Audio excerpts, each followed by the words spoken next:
ভাইয়েরা, আমাকে সবাই চাপ দিচ্ছে, কেউ বলে ভাই শেষ করেন, কেউ বলে চাচা শেষ করেন।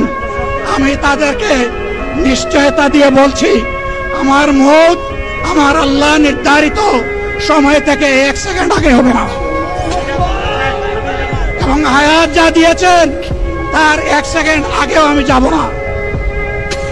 অতএব মহান আল্লাহর কাছে আবারও তৌফিক চাই। আপনাদের কাছে যে কষ্ট হয়েছে আপনারা, আমি তো এখানে শান্তিতে বসাছিলাম আর চতুর্দিকে শুধু দৃষ্টি বুলাচ্ছিলাম, কি কষ্ট হচ্ছে আমার ভাইদের। প্রিয় ভাইরা, এই কষ্ট আল্লাহর জন্য। এই কষ্ট কার জন্য?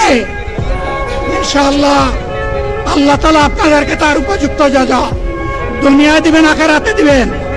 আপনাদের এই ত্যাগের বিনিময়ে নতুন বাংলাদেশ আমরা পেয়ে যাব। আসুন সেই নতুন বাংলাদেশের জন্য একবার স্লোগান দিয়ে শেষ করি, নারায়ে তাকবীর। আসসালামু আলাইকুম ওয়া রাহমাতুল্লাহ।